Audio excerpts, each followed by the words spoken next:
لو ما اتفرجتش على الاجزاء اللي فاتت من حكايه ميليوداس فراح شوفها الاول. في الاجزاء اللي فاتت من الحكايه شفنا ازاي وقع الوصايا العشره في الفخ اللي عمله لوديشيلي ليهم. بعدها شفنا ظهور 2 من كبار عشيره السماء امام الوصايا واستعدادهم للقضاء عليهم. فهل يا ترى الموضوع انتهى عند كده؟ لا والله، ده في مجزره هتحصل دلوقتي. يلا بينا بقى نبداها. بعدما تخلص لوديشيلي من كل الشياطين المأسوره وعلى راسهم اخو ديرييري، البنت اتعصبت وضربت اليزابيث بالبوكس في وشها وقعتها. وبعدها ظهر 2 من كبار الملائكه الاربعه، ثارميل وسارييل، بيهددوا الوصايا وبيتوعدوا بقتلهم حتى اخر واحد فيهم. بيحاوطوا بعدها اليزابيث بجدار يمنع الشياطين من الوصول ليها، وبيجهزوا اخيرا لبدء المعركه. الوصايا هم كمان اتحمسوا وشكلها هتبقى مجزره. الاتنين دول بيتراهنوا على الوقت اللي هيقتلوا فيه كل الشياطين دول. واحد فيهم بيقول اخرهم 5 ثواني، والتاني بيقول يا عم لا خليهم 10 ثواني. هم بيهزروا ولا ايه؟ لا، بدأوا في الهجوم عليهم فعلا. حبسوهم وسط نور التطهير والكل خلاص شكله هيودع. بيستخدموا الاباده الجماعيه عليهم، وكل الشياطين اللي جوه النور بدأت تتلاشى فعلا. وبعد 5 ثواني كان جيش الشياطين كله اختفى من الوجود. ما عادش فاضل غير جلان وميلاسكولا. ده عندها مونسبيد من وراهم بيدي لسارييل ضربه بتريحه. ديريري هي كمان بدأت في الهجوم على التاني ومش رحماه. بس المفاجأة سارييل ما حصلوش اي حاجه. ومش بس كده، لا، تارييل هو كمان ما بيتأثرش بهجومهم، هو عمال يتجدد. جلان حاول يشقه لنصين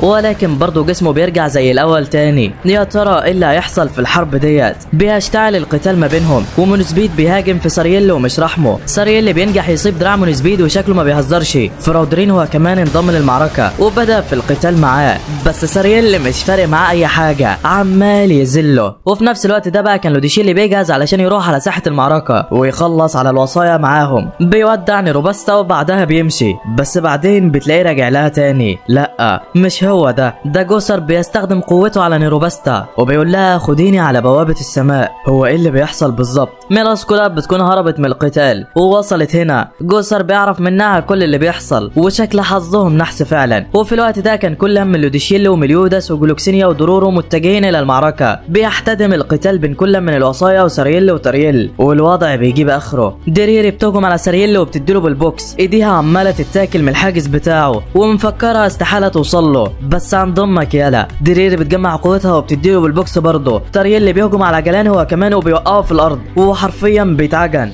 بس جلان بيقوم تاني بيجمع طاقته وبيحدفها على سارييل. اتقلب الوضع عليهم ولكن لوديشيل وصل بيضرب جلان وبيوقعه على الارض. ديريري ومونسبيد بيهجموا عليه بكل قوتهم ولكن برضه بيضربهم، ده قوته غير اي واحد فيهم. ووقتها ديريري بتبص لمونسبيد كده وبتقول له ما عادش قدامنا غير حل واحد، وفعلا بدأوا ينفذوه. وفي الوقت ده كانت نيروباستا عماله بتمجد في لوديشيل، بتقول لهم الوصايا العشرة اقوياء ايوه، بس لوديشيل هو الصياد الاقوى وهيخلص عليهم كلهم. ميلاسكولا ضحكت ضحكه خبيثه كده، قالت لها لو الكلام على الورق فهو هيفوز فعلا، بس احنا لسه معانا ورقه رابحه. وفعلا في الوقت ده كان كل من ديرييري ومونسبيد بداوا ينفذوا الورقه الرابحه بتاعتهم. فلما شيطان علوي يطلع 6 قلوب من جسمه ويضحي بيهم بيتفعل تقنيه انكرا، ودي تقنيه محرمه عند الشياطين بتعطيهم طاقه مهوله وبتخليهم قادرين يخلصوا على اي حاجه. وبالفعل ديرييري ومونسبيد شكلهم بيتغير، طاقتهم بتزيد بدرجه كبيره والكل اتصدم.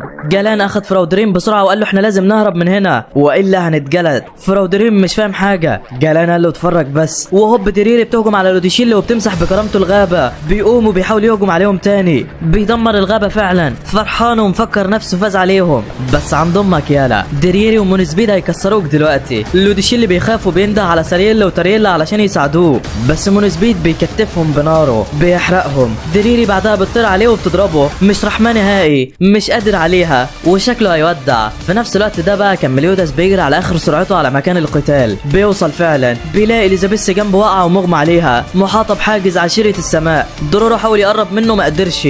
ميليوداس ما همهوش الا هيحصل له، دخل ايده وسط الحاجز علشان يلحق حبيبته. ايده بدات تتحرق وتولع بس برضه ما استسلمش، طلعها من الحاجز فعلا. بيقول لها انا اسف علشان ما جيتش بدري. اليزابيث قالت له لا ولا يهمك، انا هتصرف المره دي ومش هسيبك تعمل كل حاجه لوحدك. وفي الوقت اللي مونسبيد وديريري خلاص هيقتلوا لوديشيل، اليزابيث بتدخل عليهم بتقول له ارجع لورا انت وانا هتعامل معاهم، وشكلها تولع يا صديقي. ديانا في الوقت ده بتسال ميليوداس وبتقول له ايه القوه المشؤومه ديت وازاي هم وصلوا لكده. ميليوداس بيقول لها دي انكرا، تقنيه الوصايا المحرمه، فبتضحيه واحد من الوصايا ب6 قلوب من ال7 بتوعه هيبقى عنده الطاقه ديت، وهيفضلوا يدمروا في العالم لحد لما القلب السابع بتاعهم يوقف وبعدين يموتوا. ديانا اترعبت، يعني مفيش حاجه هتقدر تخلص على الظلام اللي جواهم؟ لا، في اليزابيث ونورها يقدروا عليهم. وفعلا اليزابيث فعلت طاقتها وبدات في محاوله انقاذهم. بتقول لهم انا عارفه ان في ناس عزيزه عليكم كتيره ماتت، بس انا اسفه مش عاوزاكم تموتوا معاهم. لوديشيل اللي بيقول لها انت بتعملي ايه؟ احنا لازم نقتلهم دلوقتي.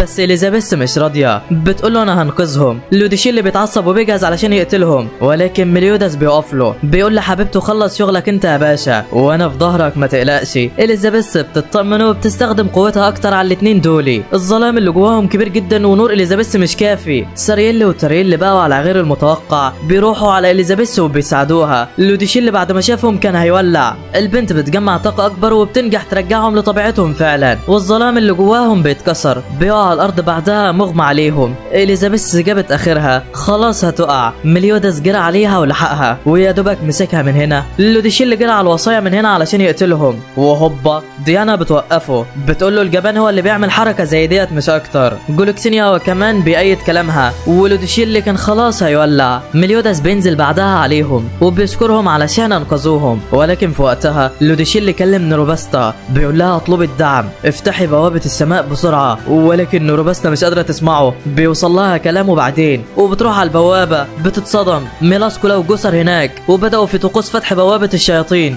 ده الحال اتشقلب خالص. نوروباستا بعدها بتحاول تكلم العمالقه والجنيات علشان يقتلوا الوصايا معاها. روب يسمعها بيروح كده على واحد من العمالقه وبيقتله. بيطلع على السلم ده وبيقول للكل انتم هتموتوا دلوقتي. انقلب الوضع 180 درجه. البشر طلعت متحالفه مع الشياطين والدنيا اخر مدعكه. كينج وديانا بيحسوا بطاقه مشؤومه في غابه الجنيات وجروا عليها علشان يشوفوا في ايه. جوسر اخد باله انهم بيقربوا، راح علشان يمنعهم ووقفهم في نص الطريق كده. العيال اتصدمت لما شافته. هو انت زي هنا قبل 3000 سنه؟ جوسر ما فهمش المحادثه، حس انهم مختلفين برضه. ديانا وكينج بداوا يفسروا له اللي بيحصل وبدا يستوعب فعلا، بس ده مش جوسر اللي هم عارفينه، لا ده وصيه الانانيه جوسر. المهم بيحسوا ان الخطر عمال يزيد على الجنيات وبيسيبوه بيجروا عليهم. بس انت متخيل انه هيسيبهم يروحوا يا صديقي؟ لا والله، بيستخدم قوته عليهم. العيال بيتفادوها بصعوبه. كينج بيقول لديانا خلي بالك من هجماته، هو اللي مسح ذكرياتك قبل كده. البنت بتتصدم وبتقول له رجعها لي يلا. هو الموضوع بالسهوله دي ولا ايه؟ في نفس الوقت ده بقى كانت نوروباستا مستغربه ازاي ما حدش وصل لسه من الدعم، مش عارفه ان الدعم بقى محتاج دعم هو كمان. بس ما علينا يعني. ميلاسكولا بقى في الوقت ده كانت خلصت التعويذه وخلاص فتحت بوابه الشياطين. لا، ايه اللي انا عملته ده؟ دي مش بوابه الشياطين. بالظبط كده. جوسر كان بيتلاعب حتى بميلاسكولا. البنت اتعصبت قعدت تصوت. واحد هو كمان بيطلع من البوابه بيمسك وشها بيسكتها، وده هو جوسر الحقيقي يا صديقي، واللي صنع جوسر الدميه وبيتحكم فيه كمان. كان محبوس في سجن الشر ده لمده 500 سنه وشكله بيخطط لحاجه. بيروح بعدها على مكان جوسر الدميه وبيعرف بنفسه. بيقول لكينج وديانا انا جوسر الحقيقي، صنعت جوسر الدميه علشان يكون عينيا اللي اشوف بيها وايدي اللي هتحسس بيها وانا جوه السجن. طبعا كينج مصدوم منه، بيساله على الطاقه الشريره اللي جوه الغابه. جوسر بيحكي له عنها، بيقول له ده تمرد من البشر عليكم. الواد قلق على اخته جدا، بيقول لديانا تعالي بسرعه نروح عليهم علشان ننقذهم. بس ديانا بتقول له اسبقني انت، انا هتكلم مع جوسر شويه. فبيقول لها خدي بالك من نفسك، وبعدها بيجري على الغابه. وفي الوقت ده ديانا سالت جوسر هو ناوي يعمل ايه بالظبط. حكى لها عن مخططه، بيقول لها انا ناوي اوقف الحرب ديت. ديانا بتتصدم وبتقول له انت هتوقفها ازاي؟ جوسر بيقول لها انا بخطط للعمليه ديت من 500 سنه. هو بس انا عايز اسالك سؤال، هو الحرب موجوده بعد 3000 سنه ولا لا؟ ديانا قالت له لا مش موجوده. جوسر بيطمن وبيعرف ان خطته هتنجح. بيقول بعدها يعني كده موتي مش هيروح على الفاضي، الحمد لله يعني. ديانا بتتصدم منه وبتقول له موت ايه؟ ولما تموت انت ايه اللي هيحصل لجوسر الدميه؟ جوسر الحقيقي بيرجع الدميه يتكلم تاني وبيحط ايده على وشه كده. بيقول له من النهارده انت هتبقى شخص حر وليك افعالك، بالرغم من انك ذكي زيي مشاعرك لسه مشاعر طفل. بس انا اسف انا لازم اسيبك. جوسر الدميه بدا يعيط، بيقول له هتسيبني علشان انا دميه؟ لمجرد ان ما عنديش قلب هتسيبني؟ جوسر قال له لا، انت شخص زي اي حد وعندك قلب جوه جسمك وليك مشاعر كمان، حتى الدموع ديت دليل كافي على كده. وديانا في الوقت ده ما كانتش مصدقه اللي شايفاه، هو ازاي دميه وبيعيط؟ جوسر بعدها بيطلب من ديانا طلب، بيقول لها انا عاوزك توجهي جوسر وتعرفيه الطريق الصح لما يغلط، هو لسه صغير دلوقتي.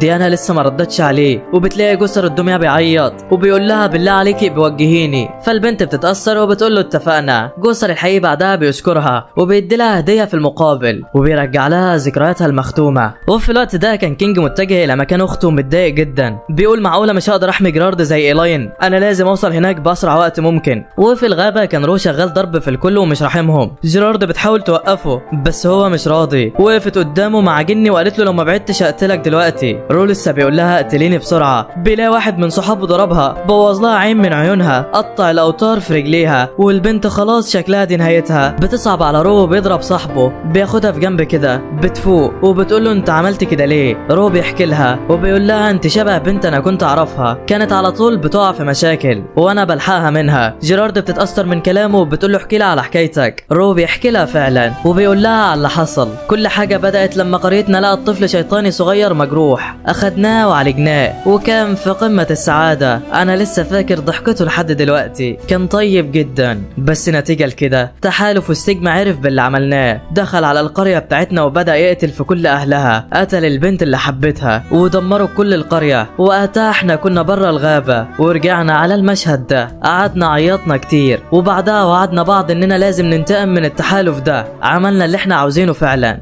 بس يا ترى هي هتكون فرحانة دلوقتي ولا لأ؟ جيرارد بتتأثر من قصته، بتقع بعدها في حبه، بتقول له بعدها وش البنت اللي بيظهر في دماغك ده شبهي بالظبط، انا مستغربة الشعور ده بس محسسني بالامان. رو بيتأثر هو كمان من كلامها وبيعتذر لها على اللي حصل، بيقول لها اخوكي لما يشوفني مش هيتردد لحظة ان هو يقتلني، انا عارف اني غلطان. جيرارد بتقول له لا ما تقلقش انا هفهمه الموضوع. وفعلا في الوقت ده جلوكسينيا بيوصل وبيشوف رو شايل اخته، وفي المنظر ده بيتعصب وبيقسم ان هو مش هيرحمه. رو بيبص له وبيضحك كده وبيستفزه علشان يقتله. كينج بيهجم عليه بكل قوته، ولكن في اخر لحظة بيفتكر بان لما عمل كده، بيوقف لسه هيسأله على اللي حصل بيلاقيه مات اصلا واتنسف، وده لان جلوكسينيا الحقيقي ما وقفش زيه. وبعدها كينج بيفوق من الحلم وبيرجع للكهف تاني. جلوكسينيا بيقول له عاش عليك يا بطل، انت نجحت في الاختبار. كينج بيقول له ازاي انا مش فاهم حاجة. جلوكسينيا بيقول له الاختبار كان انك تعمل حاجة مختلفة عني في الموقف ده، علشان انت لو كنت قتلت رو ما كانتش مشاعر الغضب هتهدى عندك وهتفقد سيطرتك في العالم اللي فات، ومستحيل تقدر ترجع تاني. بس مش هتقولي بقى عملتها ازاي وما قتلتش رو. كينج بيحكي له على كل حاجة، بيقول له مهما شفت اشخاص مش كويسين ومش نضاف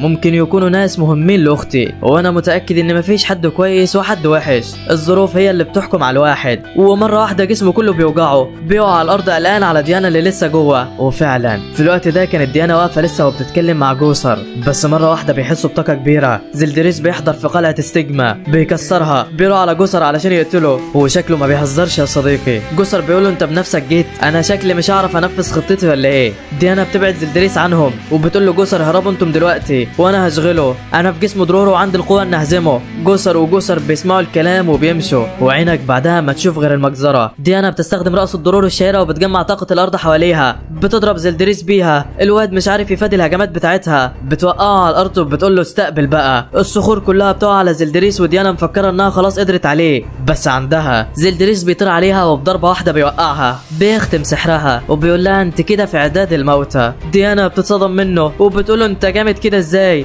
ده انا ملك العمالقة دلوقتي. زلدريس بيقول لها انا تجسيد ملك الشياطين وبقدر استخدم قوته، وعلشان كده هديلك خيارين دلوقتي. الخيار الاول هو ان اقتلك دلوقتي، اما الخيار الثاني هو انك تاخد وصية وتعيش باقي حياتك تخدم ملك الشياطين وتبعد عن العمالقة. ديانا بتتعصب من كلامه وبتقول له كأني هوافق بحاجة من دولي. وفي العالم الحقيقي بقى كان درورو بيحكي لهم عن الموقف ده، بيقول لهم لو ديانا اختارت انها تموت فهتموت في العالم التاني وفي العالم ده كمان، ولو وافقت انها تاخد وصية فهتكمل وعمرها ما هترجع تاني. كينج بيتجنن من كلامه، بيقول له يعني هي كده عمرها ما هترجع ولا ايه، وانت عملت كده ليه اصلا؟ درورو بيقول له انا كنت عاوز اشوفها هتختار تموت كمحاربة ولا هتعمل نفس اللي انا عملته. وفي الوقت ده خلاص كانت ديانا اختارت قرارها، خلاص كينج بيلاحظ ان حبيبته هتروح منه، عمال يعيط ويصوت علشان ما تختارش. بس بوم مرة واحدة ديانا بتفوق، الواد اتصدم والكل حرفيا اتصدم. درورو بيقول لها انت اخترت ايه؟ اقصد انت عايشة ازاي؟ المفروض ما تعرفيش ترجعي لو اخترت اي حاجة. ديانا بتقول له يا عم انا ما اخترتش، انا طلعت اجري وهربت من القتال يا بنت اللعيبة. كينج وقتها ما صدقش اللي شافه، دموع الفرحة نزلت من عينه وتحس ان روحه رجعت له تاني كده. متخيل بقى ان ديانا هتسيبه يا صديقي؟ لا والله، بتقرب منه وهوب بتبوسه. يا حلاوة. كينج بيتصدم بعدها وبيغمى عليه، بيصحى في غابة الجنيات كده، بيفوقه أوسلو، وكينج بدأ يحكي له، بيقول له انت عارف ياض يا أوسلو انا لسه حالم بحلم مفيش احسن منه. ديانا بتقول له ما كانش حلم على فكرة. الواد بيترعب وبيقول لها طب انت عملت كده ليه؟ البنت اتكسفت وقالت له علشان حافظت على وعدك من 200 سنة ورجعت لي. كينج اتصدم، بيقول لها انت ذكرياتك رجعت ولا ايه؟ قالت له ايوه، جوزها رجعها لي كهدية وداع، هو طيب مش زي اللي في دماغك. الواد بيتأثر جدا ولكن كان فرحان جدا. بعدها بيروح عليها وبيقول لها بحبك ومش هتشوف حاجة المرة دي يا صديقي. بعدها بيسألها عن جلوكسينيا فبتشاور له عليه، وكان جلوكسينيا في الوقت ده واخد اخته في حضنه وبيقول لها انا اسف، انا ما قدرتش امنع نفسي وقتلت رو قدامك، اسف علشان سبتك بعدها،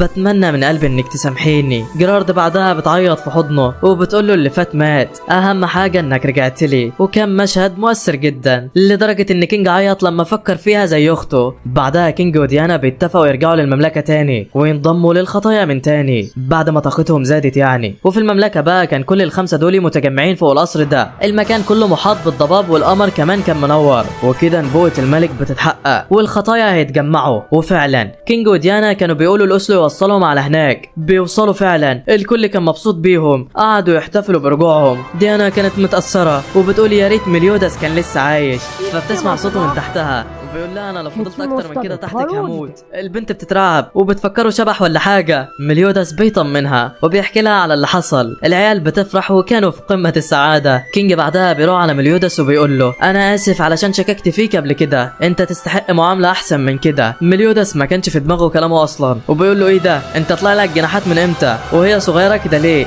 بان بيقول له ده شبه جناحات الجن الصغير يا عم، وبيفضلوا يتريقوا عليه. بعدها ديانا بتبص على جسر كده وبتكلمه، بتقول له انا ذكرياتي رجعت ولازم اوفي لك الوعد اللي قطعته لك من 3000 سنه. جسر مش مستوعب وبيقول لها وايه اللي حصل، انا مش فاهم حاجه. ديانا بتقول له انت عندك قلب ومشاعر ولازم نرجعها لك. الملك بارترا بيكون حاضر في المكان ده، بيروح على جسر فعلا، بيطلع له قلب كده وبيقول له القلب ده بتاعك. جسر اول لما بيشوف القلب بيفتكر ذكريات كده، خاف من القلب وطلع يجري منهم. ديانا بتقول لمارين تصغر جسمها والكل بيروح ورا جسر علشان يشوف ماله، وشكل الدنيا خربانه معاه يا صديقي. جسر وهو عمال بيجري بيقول انا ايه اللي بيحصل لي؟ ليه خفت من القلب اللي الملك ورهولي؟ ايه اللي بيحصل معايا ده؟ وكان في منتهى الحيره. بيفضل ماشي لحد لما بيوصل للقلعه ديت، جسمه كله بيرتعش، بيظهر في ذكرياته صوره بنت كده. الواد بيقلق وبيجهز قوته علشان يمسح ذكرياته تاني. بس هو ايه اللي حصل مع جسر خلاه بالشكل ده؟ تعال اما احكي لك يا صديقي. من 45 سنه كانت اميره المملكه بتلعب كده وبتنزل تدور في احدى الكهوف تحت الارض، وهي بتلف هناك بتلاقي جسر قدامها، بتصوت لما بتشوفه، هو كمان قعد يصوت وطلع يجري منها ويستخبى. وبالمناسبه الاميره ديت اسمها ناجا. ناجا بعدها بتروح له وبتطمنه، بتعتذر منه علشان خوفته. جسر بيرجع طبيعي تاني، بيبدا يتكلم معاها، بتاخده الاميره وبتلففه في الكهف ده وبعدها بتودعه علشان تمشي. ولكن وهي ماشيه جسر بيمسك هدومها، بيترجاها ما تسيبوش لوحده. الواد بيصعب عليها وناجا بتوعده انها ترجع له تاني. بتمر فتره وجسر بدا يستكشف المكان، بيعرف انه فضل مغمى عليه لمده 3000 سنه وان العالم اتغير جدا في الوقت ده. بيجري بعدها على مكان جسر الحقيقي ولكن بيتصدم، جسر كان ميت وجسمه قرب يتاكل. بيعيط عليه وبعدها بياخده وبيدفنه. ناجا بتوصل على مكانه وعرفت انه كان بيعيط، طبطبت على دماغه والواد فرح برجوعها. بتديله ناجا كتاب كده وبتقوله انا عاوزاك تقراه وانا مش هنا علشان ما تحسش بالوحده تاني. جسر اخد منها الكتاب وخلصه في ثانيه وقال لها الكتاب ده حلو قوي، حتى البطل فيه كان جامد، استني كده اما اقلدهولك. بيغير شعره بالسحر والبنت بتتصدم منه، بتقول له انت جامد كده ازاي؟ انت بتستخدم السحر ولا ايه؟ جسر قال لها لا، انا اللي صنعني هو اللي كان بيستخدم السحر، انا مجرد دميه. ناجا بتتصدم منه وبتقول له دميه ازاي وبتعيط وبتتاثر كده. جسر بيوري لها القلب اللي في جسمه وبيقول لها ده قلبي اللي صنعني، سابهولي قبل ما يموت كاخر هديه وقال لي عيش حياتك يا جسر. ناجا بتتاثر منه جدا وبعدها قلبها بيوجعها، بيغمى عليها. بياخدها جسر على القصر، اخوها بيصحيها، بيقول لها لقناكي مغمى عليكي عند مدخل الكهف كده وجبناكي هنا علشان تتعالجي. ناجا قالت له تمام. وبالمناسبه يا صديقي ده ملك البلاد بس هو صغير لسه. بيسالها بيقولها شفتي حد تحت زي ما انا حلمت؟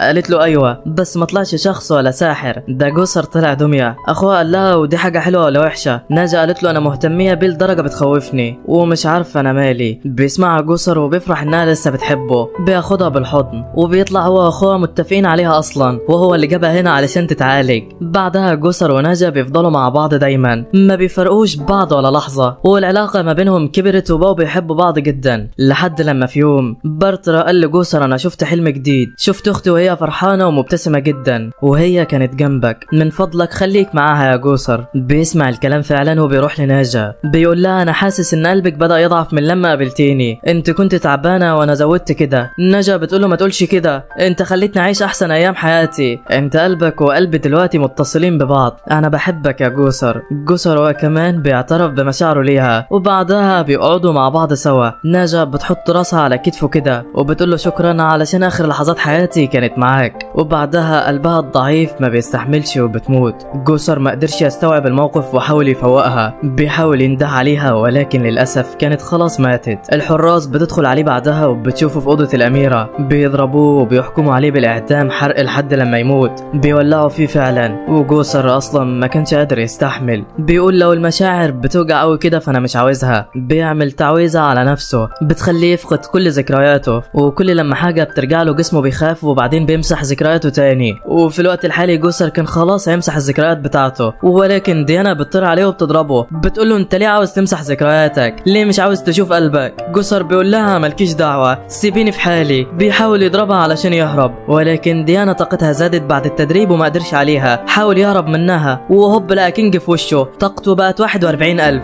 رجع تاني وديانا بتمسكه بتقول له انت عاوز تمسح الذكريات المؤلمه ليه؟ سيبها، اكيد وسط الذكريات ديت هتلاقي حاجه كويسه معاهم. جوسر وقتها بدا يفتكر ناجا كلامها معاه، عينه بدات تدمع تاني. مريم بتوصل على مكانه بتقول له انا عملت ابحاث على القلب ده وما لقيتش فيه اي مشاعر او حاجه، انت قلبك جواك اصلا يا جوسر، ودموعك دي دليل كافي على كلامنا. جوسر بعدها بيتاثر جدا، ذكرياته بترجع واحده واحده، طاقته كمان بدات ترجع، بيفوق اخيرا من الوهم اللي هو عايشه وبيبدا يتخطى الموضوع. بعدها بيشكر ديانا على مساعدتها ليه وتوجيهه طبعا، وكان في قمه السعاده. بيستعد الكل بعدها لتدمير الوصايا بعد ما الكل طاقته زادت تقريبا. المهم بقى لحد هنا بيخلص الجزء ده. انا عارف اني طولت كتير جدا على ما نزلته، بس ان شاء الله يعني مش هتاخر بعد كده. ويلا بقى سلام سلام سلام.